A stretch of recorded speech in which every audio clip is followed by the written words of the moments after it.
अस्सलाम वालेकुम students. Chemistry के अंदर हमने टॉपिक स्टार्ट किया हुआ था बॉयल्स लॉ।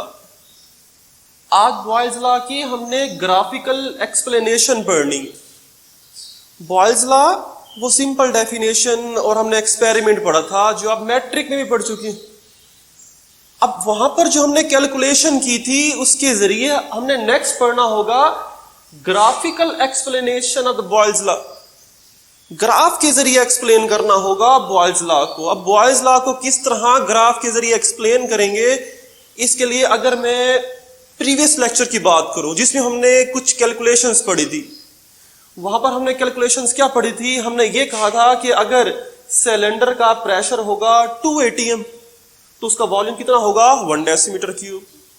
अगर हम प्रेशर को डबल कर देंगे 4 atm तो वॉल्यूम कम हो जाएगा, डिक्रीज होकर 1/2 हो जाएगा। अगर हम प्रेशर को मजीद इंक्रीज करेंगे 6 atm तो वॉल्यूम मजीद डिक्रीज होकर 1/3 डेसीमीटर क्यूब हो जाएगा।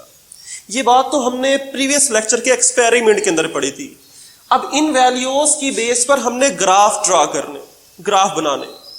3 तरह के हम ग्राफ पढ़ेंगे। नंबर 1 जो पहला ग्राफ पढ़ना है वो ग्राफ है graph between pressure and volume. Pressure और वॉल्यूम के दरमियान में ग्राफ पढ़ना है।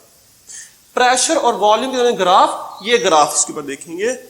अगर हम एक्स एक्सिस के ऊपर लेते हैं प्रेशर को और वाई एक्सिस पे लेते हैं वॉल्यूम को, तो हमारे पास एक कर्व हासिल होता है।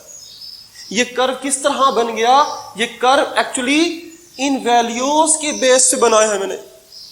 इन वैल्यूज की बेस पर एक ग्राफ बनेगा। ये ग्राफ किस तरह बना, अब देखिए कि नंबर 1 पहली वैल्यू, अगर हम बात करते हैं कि सबसे पहले अगर है वॉल्यूम 1 डेसीमीटर क्यूब, अगर वॉल्यूम है 1 डेसीमीटर क्यूब तो प्रेशर कितना होगा 2 atm।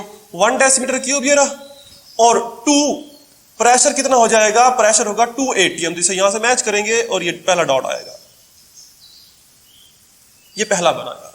इसी तरह नंबर 2 अगर वॉल्यूम होगा 1/2 डेसीमीटर क्यूब, 1/2 यहां से शुरू करेंगे ग्राफ को, तो प्रेशर कितना होगा 4 यहां तक लेके आना पड़ेगा, ये दूसरा बन जाएगा। यहां से लेंगे और ये बन जाएगा हमारे पास, जब वॉल्यूम होगा 1/2 तो प्रेशर होगा 4 atm होगा। नेक्स्ट नंबर 3 अगर प्रेशर होगा 6 तो वॉल्यूम होगा 1/3। वॉल्यूम है 1/3, अगर वॉल्यूम है 1/3 डेसीमीटर क्यूब तो फिर प्रेशर कितना होगा 6। इन दोनों को मैच कर देंगे, ये ग्राफ बन जाएगा, ये डॉट बनेगा। तो जहां से मैच हो रही है हम डॉट लगाते जाते हैं। इस तरह अगर वॉल्यूम होगा 1/4 तो प्रेशर होगा 8 atm होगा। ये जो मैंने डॉट बनाएंगे इन तमाम जगहों पर जो ये मैच हो रहे हैं डॉट, इन तमाम डॉट्स को आपस में मिला देंगे। इन तमाम को मिलाने से जो कर्व हासिल होते हैं, इस कर्व को नाम देते हैं आइसोथर्म का। इस ग्राफ से एक्चुअली हमें यह शो होता है कि प्रेशर और वॉल्यूम एक दूसरे के इनवर्सली प्रोपोर्शनल है। तो इस ग्राफ के अंदर एक्चुअली हमने क्या किया कि if a graph is plotted between the pressure on the X axis, pressure हमने लिया एक्स एक्सिस के ऊपर, and the volume on the Y axis, जबकि वॉल्यूम को ले लिया वाई एक्सिस के ऊपर। A curve is obtain, curve हासिल होता है, which is called isotherm. Iso का मतलब होता है सेम, थर्म मतलब हीट। ये जो मैंने ग्राफ ड्रा किया है, ये ग्राफ एक्चुअली हमने कांस्टेंट हीट के ऊपर किया है। इस एक्सपेरिमेंट के अंदर टेम्परेचर को कांस्टेंट रखा जाता है, और हमने पढ़ा हुआ है कि बॉयल्स लॉ के अंदर टेम्परेचर कांस्टेंट होता है। तो इस ग्राफ से ये शो होता है कि जितना वॉल्यूम बढ़ेगा उतना प्रेशर डिक्रीज होगा। इसका मतलब है कि pressure is inversely proportional to volume. ये बात हम बॉयल्स लॉ में पढ़ चुके हैं, एक दूसरे के इनवर्स हैं, तो इसलिए हमारे पास ये कर्व हासिल होगा। ये कर्व किस तरह हुआ, उन वैल्यूज की बेस पे ड्रा किया गया है। नंबर 2 अगर इसी ग्राफ को मैं सिंपली ड्रा कर दूं, ये नंबर 1, अगर ये ग्राफ लेट्स सपोज कि हमने ड्रा किया है 0 डिग्री सेंटीग्रेड के ऊपर, 0 डिग्री सेंटीग्रेड, और टेम्परेचर कांस्टेंट कर दिया। अब हम क्या करते हैं, वही सिलेंडर है, अब हम टेम्परेचर को इंक्रीज कर देते हैं। टेम्परेचर इंक्रीज करके करते हैं 25 डिग्री सेंटीग्रेड, उसे कांस्टेंट कर देते हैं।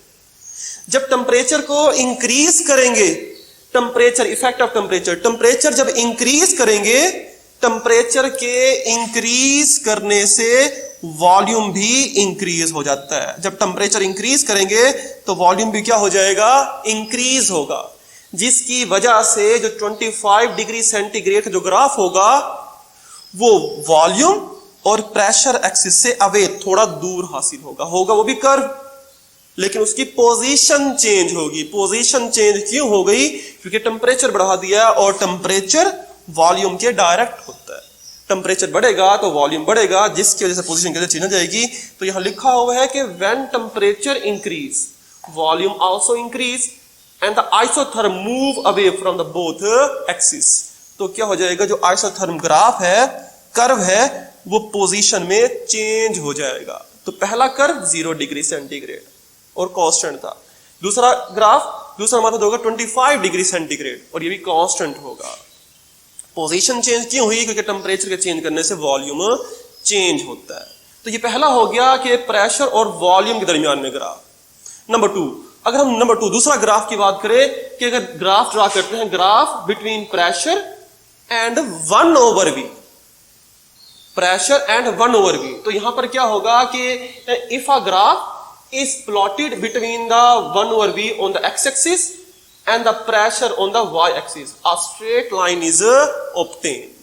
इस ग्राफ के ऊपर देखेंगे कि अगर हम x एक्सिस के ऊपर लेते हैं 1/v और y एक्सिस पे लेते हैं प्रेशर, तो हमें एक स्ट्रेट लाइन हासिल होती है। स्ट्रेट लाइन ये शो करती है कि प्रेशर और 1/v एक दूसरे के डायरेक्टली प्रोपोर्शनल है। क्योंकि डायरेक्टली प्रोपोर्शनल है तभी तो स्ट्रेट लाइन हासिल हुई है। एक बात याद करेंगे, प्रेशर वॉल्यूम के इनवर्स है, लेकिन प्रेशर 1/v के डायरेक्टली प्रोपोर्शनल है। तो यहां पर ये लिखा हुआ है कि pressure is directly proportional to 1/v। Pressure बढ़ेगा तो 1/v भी इंक्रीज होगा, प्रेशर कम होगा तो 1/v की वैल्यू भी क्या हो जाएगी, कम होती जाती है। तो स्ट्रेट लाइन हासिल होगी। ये टेम्परेचर T1 पे हमने ग्राफ बनाया। इसी तरह अगर हम टेम्परेचर बढ़ा दें तो ग्राफ की पोजीशन चेंज होगी। रीजन क्या होगा, जब हमने पढ़ा था कि टेम्परेचर के बढ़ाने से वॉल्यूम बढ़ जाता है, तो ग्राफ की पोजीशन चेंज होती जाएगी।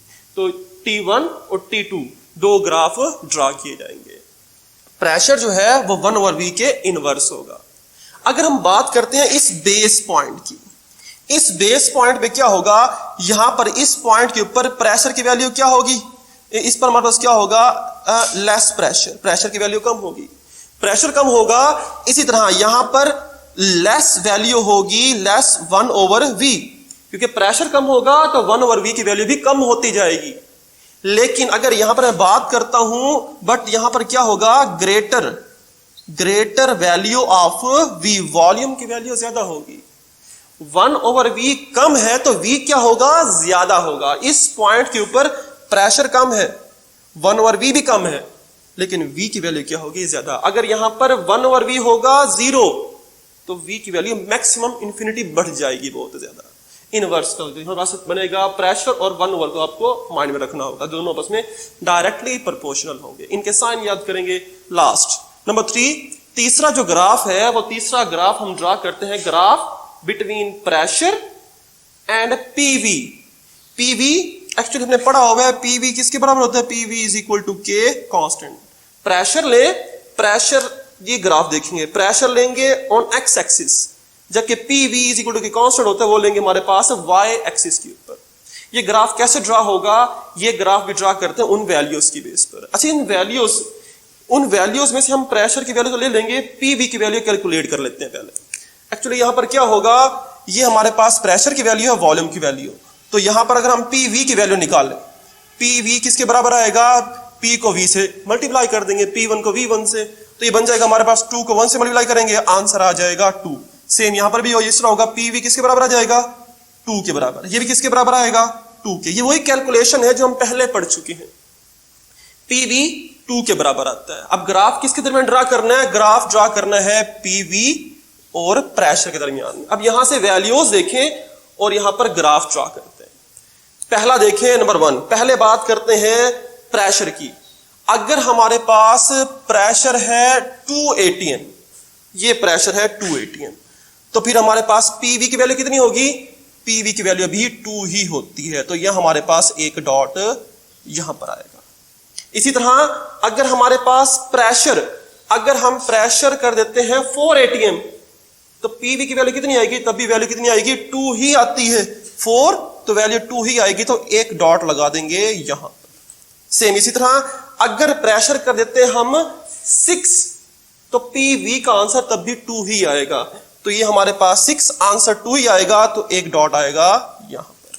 और इस तरह अगर हम प्रेशर कर देंगे 8, तब भी आंसर हमारे पास 2 ही आएगा। इन तमाम डॉट्स को आपस में मिला देते हैं। अगर इन तमाम डॉट्स को आपस में मिला दें तो हमें एक स्ट्रेट लाइन हासिल होती है। A straight line parallel to the pressure axis, pressure axis की एक स्ट्रेट लाइन हासिल हो रही है, जो ये शो करती है कि पीवी, पी और वी का जो हासिल ज़रब होता है वो हमेशा वैल्यू क्या रहती है, कांस्टेंट रहती है। ये ग्राफ ये शो कर रहा है कि प्रेशर एक्सिस के डायरेक्ट हो जाएगा, तो इसका मतलब ये है कि पीवी का आंसर हमेशा कांस्टेंट आता है। तो इसकी explanation, if a graph is plotted between the pressure on the X axis, pressure X axis पे ले ले, और PV on the Y axis, PV जो कांस्टेंट के बराबर होता है वाई एक्सिस पे ले ले, अ स्ट्रेट लाइन, यहां पर भी स्ट्रेट लाइन ही हासिल होगी, but parallel to the pressure axis के पैरेलल होगी, इज ऑब्टेन, जो क्या शो करती है, इंडिकेट के proportionality constant is a constant quantity, कि ये कांस्टेंट क्वांटिटी को शो करता है। तो इन ग्राफ को एक्सप्लेन करना होगा, और ये एग्जामिनेशन पॉइंट ऑफ व्यू से भी इंपॉर्टेंट है। ये ग्राफ कैसे ड्रा हुए, इन वैल्यूज की बेस पर हमने ड्रा किए हुए। तो ये टॉपिक यहां तक कंप्लीट करते हैं। इसके बाद हमें नेक्स्ट स्टार्ट करना होगा चार्ल्स लॉ, वो नेक्स्ट लेक्चर में होगा। अल्लाह हाफिज।